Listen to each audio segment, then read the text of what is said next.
আজকের গল্প এক কিংবদন্তি সাংবাদিকের, যিনি শুধু কলমে নয় নিজের প্রাণকে বাজি রেখে পাড়ি দিয়েছিলেন যুদ্ধের মাটিতে। মুক্তিযুদ্ধের আগুন ঝরা দিনগুলোতে তিনি হয়ে উঠেছিলেন ইতিহাসের সাক্ষী। সাংবাদিক বরুণ সেনগুপ্ত। তাঁরই এক স্মরণীয় সফরের কাহিনী শুনবেন আজ, তাঁর সহোদরা শুভা দত্তের লেখা মেজদা থেকে। মুক্তিযুদ্ধের আগে এবং পরে বহুবার বাংলাদেশ গেছে মেজদা। তার মধ্যে বেশ কয়েকবার ওর সঙ্গী ছিলেন তারাপদবাবু। তারাপদবাবু মানে বিখ্যাত ফটোগ্রাফার তারাপদ বন্দ্যোপাধ্যায়। তখন ওর বয়স বড়জোর 18 কি 20। মেজদার চেয়ে বয়সে অনেকটাই ছোট। সদ্য খবরের কাগজে কাজ করতে শুরু করেছেন। দেশ পত্রিকায় ফ্রিল্যান্স ফটোগ্রাফি করতেন। বয়স অল্প, ভয়ডরও কম। মেজদা ওকে খুব পছন্দ করত। সুযোগ পেলেই ওকে নিয়ে রিপোর্টিংয়ে যেত। আনন্দবাজারের চিফ ফটোগ্রাফার তখন বীরেন সিনহা। বাংলাদেশ যাওয়ার সময় মেজদা প্রায় জোর করেই ওর কাছে তারাপদবাবুকে চেয়ে নিয়েছে কয়েকবার। টানা 32 বছর আনন্দবাজারে কাজ করার পর তারাপদবাবু অবসর নিয়ে সংবাদ প্রতিদিনে কাজ করেছেন। থাকেন লেকটাউনের কাছে এসকে দেব রোডে। দিন কয়েক আগে ওর সঙ্গে কথা হচ্ছিল মেজদার বাংলাদেশ সফর নিয়ে। বরুণবাবু বলতে আজও অজ্ঞান তারাপদবাবু। মাঝে মাঝেই চোখে জল এসে যায়, গলা বুঝে আসে। তারাপদবাবু বলছিলেন, শুধু বরুণবাবু চাইতেন বলে বহু ঐতিহাসিক ঘটনার সাক্ষী থাকতে পেরেছি আমি। এখনও মনে পড়ে অজয় মুখার্জি পদত্যাগ করবেন। বরুণবাবু রাত প্রায় 12টা নাগাদ আমায় ডেকে পাঠালেন। তেমনি রাজভবনের সিদ্ধার্থ শঙ্কর রায়ের শপথ গ্রহণ অনুষ্ঠানে। একবার দার্জিলিংয়ে ইন্দিরা গান্ধীর সফরেও আমাকে সঙ্গে নিয়ে গেছিলেন উনি। বরুণবাবু বললেই চোখের সামনে ভাসে আমোদে হাসি খুশি একজন নিপাট ভদ্রলোক। এর পেছনে লাগছেন, তার পেছনে লাগছেন। অফিসে এসেই মজা করে সুখরঞ্জন দাকে বলছেন, কি বানাচ্ছ তো আজকে? বানাও বানাও, বানিয়ে যাও। কোন ফাঁকে তুষার পণ্ডিতকে ধরছেন, তাঁকেও কি একটা বলে গেলেন। তারপরই হয়তো দেখি টেবিলের ওপর পা তুলে জমিয়ে আড্ডা দিচ্ছেন। কোনোদিন জোর গলায় কথা বলতে দেখিনি ওকে। আর সব কিছু করলেও নিজের জায়গাটা খুব বুঝে চলতেন। ছোট্টবেলা থেকে মেজদাকে দেখেছি পা দুটো ক্রস করে টেবিলের ওপর তুলে কাগজ পড়তে, ফোন করতে। আমার যদিও ব্যাপারটা একদম ভালো লাগতো না, কিন্তু কিছু বলতেও পারিনি কোনো দিন। আনন্দবাজারে গিয়েও যে এইভাবেই ও বসতো এটা জানতাম না। তারাপদবাবুকে নিয়ে মেজদা বাংলাদেশ বর্ডার থেকে গেছেন বার কয়েক। অফিস থেকে গাড়ি নিয়ে বর্ডার, সেখানে নেমে প্রতিবারই চেষ্টা থাকতো ওপারে যাওয়ার। একবার বেনাপোলের বর্ডার পেরিয়ে চলে যায় যশোরের ক্যান্টনমেন্ট পর্যন্ত। তারাপদবাবু বলছিলেন, পাকিস্তানের সৈন্যরা তখন ব্যাক করেছে।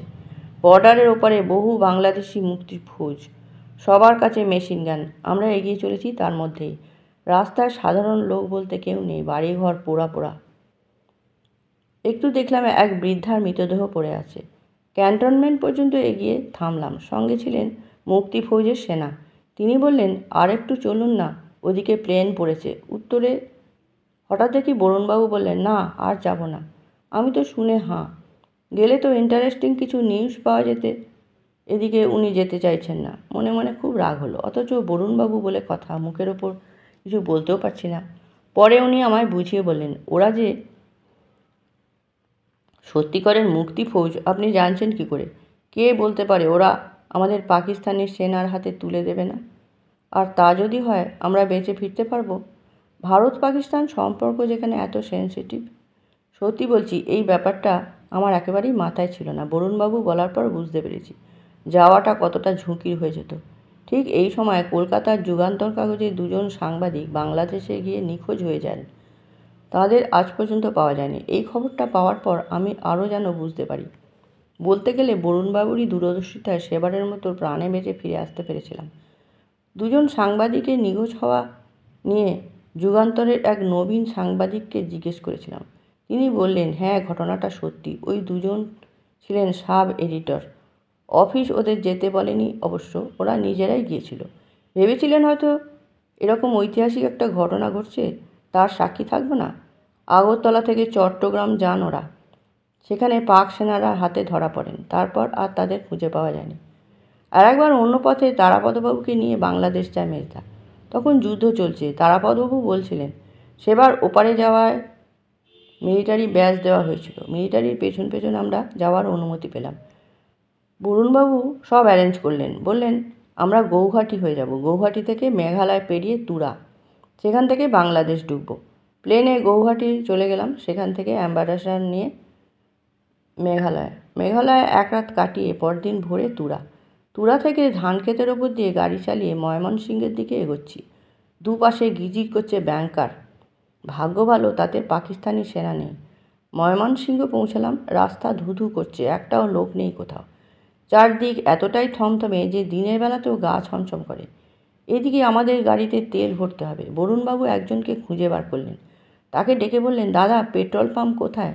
ভদ্রলোক সামনের দিক দেখিয়ে দিলেন। দুটো পেট্রোল পাম্প পেয়ে গেলাম আমরা, কিন্তু দুটোতেই লোক নেই। রাস্তায় আরেকজনের সঙ্গে দেখা, তিনি বললেন, টাঙ্গাইল এয়ারপোর্টের দিকে যান, ওখানে ইন্ডিয়ান সোলজার আছে, ওদের কাছে তেল পাবেন।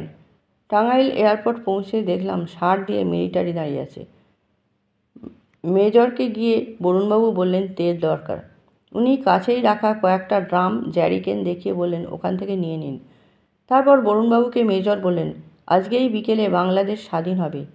নিয়াজি অর্থাৎ পাকিস্তানি সেনাপ্রধানের ব্যাচ ছেঁড়া হবে। এরপর উনি আমাদের বললেন, আস্তে আস্তে সাবধানে এগোতে পারেন, তবে কনভয়ের পেছনে পেছনে যাবেন। একটু এগিয়ে দেখলাম 10টা গাড়ি আসছে, আমরা পিছু নিলাম। কিছুটা যাওয়ার পর একটা জঙ্গল পড়ল টাঙ্গাইল আর ঢাকার মাঝখানে। সেইখানেই হঠাৎ ঝোপের মধ্যে একটা গুলির শব্দ পাওয়া গেল, সঙ্গে সঙ্গে কনভয় থেমে গেল। মিলিটারির লোকজন জঙ্গলের ভেতরে ঢুকলো। একটু বাদে সেখান থেকে একটা লোককে ধরে নিয়ে এলো রিভলভার সমেত। বিকেলবেলায় ঢাকায় পৌঁছলাম।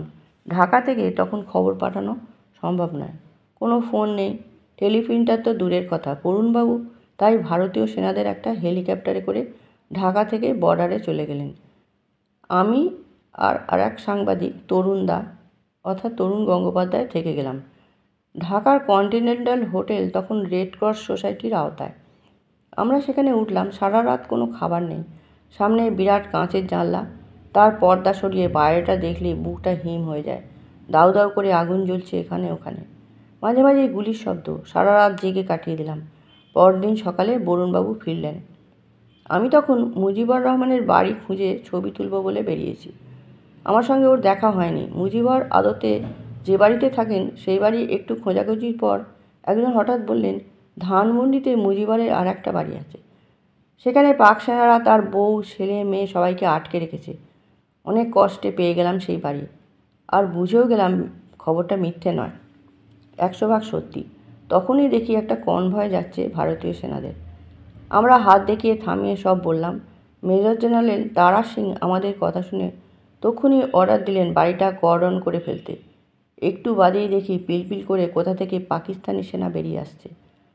তার কিছুক্ষণ পরে দোতলায় বাড়ির এক কোণ থেকে মুজিবরের বড় মেয়ে শেখ হাসিনাকে দেখতে পেলাম।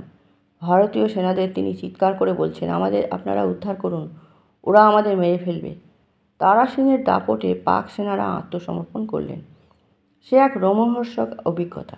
সেই দিন রাতে বরুণবাবুর সঙ্গে দেখা হলো। দেখা হওয়া মাত্র আমায় বললেন, এখানে সেনাদের মধ্যে অনেক ভাগাভাগি আছে, আমাকে না বলে কোথাও বেরোবেন না, কোথাও খেতে দিলেও খাবেন না। সেই সময় বাংলাদেশিরা স্বাধীন হওয়ার আনন্দে ভারতীয় দেখলেই ডেকে ডেকে খাওয়াতেন। কেউ কেউ আবার বাড়িতে নেমন্তন্ন করতেন। সে ধরনের নেমন্তন্নতেও ওকে না জানিয়ে যেতে বারণ করে দিলেন বরুণবাবু। তবে একজনের বাড়িতে উনি নিজেই আমাদের নিয়ে গেলেন। সে এলাহি খাওয়া, বড় বড় চিংড়ি মাছ, চিকেন, পাঁঠার মাংস। কিন্তু গিয়ে বুঝলাম আসলে খাওয়া দাওয়া নয়। বরুণবাবুর লক্ষ্য অন্য। উনি বুঝেছিলেন ওই বাড়িতে গেলে যুদ্ধের সময় সাধারণ মানুষ কীভাবে কাটিয়েছেন তার নানা কাহিনী পাওয়া যাবে। ঠিক তাই, বহু ঘটনা শুনলাম আমরা। বাংলাদেশে তখনকার ঘরের বউরা শুধু স্বামী বা ছেলেকে বাঁচাতে কী যে সব ত্যাগ করেছেন শুনলে শিউরে উঠতে হয়। সব ঘটনা বলাও যায় না। মনে আছে আমাদের এক প্রফেসর ভদ্রলোকের সঙ্গে আলাপ হয়েছিল। তখনকার দিনে ভিডিও ক্যামেরার কথা বড় একটা শোনা যেত না। ওই প্রফেসর ভদ্রলোকের কাছে একটা ভিডিও ক্যামেরা ছিল। তা দিয়ে তিনি তার কলেজ হোস্টেলের ছাদ থেকে মিলিটারি অত্যাচারের এক বীভৎস ছবি তুলেছিলেন। পাক সেনারা প্যারেড করে যাচ্ছে আর তাদের বন্দুক থেকে ঝাঁকে ঝাঁকে গুলি এসে ঝাঁঝা করে দিচ্ছে আশপাশের নিরীহ বাংলাদেশিকে। বরুণবাবুকে এই ছবি প্রথম দেখান ওই ভদ্রলোক। কিছুদিন বাদে একটি বিদেশি টিভি চ্যানেল ওই ছবি দেখিয়ে তোলপাড় করে দেয় গোটা পৃথিবী। টানা অনেকক্ষণ কথা বলে তারাপদবাবু থামলেন। আমি বললাম, কদিন ছিলেন ওখানে? তারাপদবাবু বললেন, দিন 7। 7 দিন পর বরুণবাবু বললেন, আপনি হোটেলে থাকুন, এবার আমায় ফিরতে হবে কলকাতায়। বাংলাদেশে আমাদের অফিস হচ্ছে, দিন কয়েক বাদে সেখানে চলে যাবেন। আমি বললাম, আপনি থেকে গেলেন? তারাপদবাবু বললেন, না না, ওকে ছেড়ে সেই সময় বাংলাদেশে থাকার ভরসা আমার ছিল না। বললাম, আপনি না থাকলে এখানে আমি থাকতে পারবো না। বরুণবাবু অবশ্য তাতে কিছুই বললেন না, ফলে ওর সঙ্গে ফিরে এসেছিলাম টাঙ্গাইল হয়ে। টাঙ্গাইলের সেই বিখ্যাত হাট, যাওয়ার পথে যাকে একেবারে শুনশান মরুভূমি দেখে গেছি, ফিরতি পথে দেখি জমজমাট, লোকে জমিয়ে বাজার করছে। বলতে গেলে সেখানেও বরুণদার উৎসাহে আমরাও প্রচুর কাপড় চোপড় কিনলাম। খুব মনে পড়ে ওই সময় বাংলাদেশ থেকে বেশ কয়েকটা শাড়ি কিনে এনেছিল ও, বাড়ির লোকের জন্য। সত্যি বলতে কি, অত ভালো টাঙ্গাইল শাড়ি আমি আর আগে পরিনি। দেখতে যে আহামরি কিছু ছিল তা হয়তো নয়, কিন্তু পরতে অসম্ভব আরামের ছিল। ওপার থেকে ফিরে মেজদা বলেছিল, প্রচুর সংসারের জিনিসপত্র নাকি সেদিন বিক্রি হচ্ছিল হাটে, খুব সস্তাও, কিন্তু খুব খারাপ লাগছিল কিনতে। জানি কিছু পয়সা পেলে যুদ্ধের সময় অসময়ে পড়া মানুষগুলো ভালোই হতো, কিন্তু নিজেকে খুব ছোট মনে হচ্ছিল। কেবল ভাবছিলাম ওই লোকগুলোর অসময়ের সুযোগটা নেব, তাও জেনে শুনে। তাই আর কিছুই কিনিনি। আগামী পর্বে জানাবো বাংলাদেশের সেই ঐতিহাসিক সময়ের আরও কিছু অজানা কাহিনী, শুভা দত্তের লেখাতে।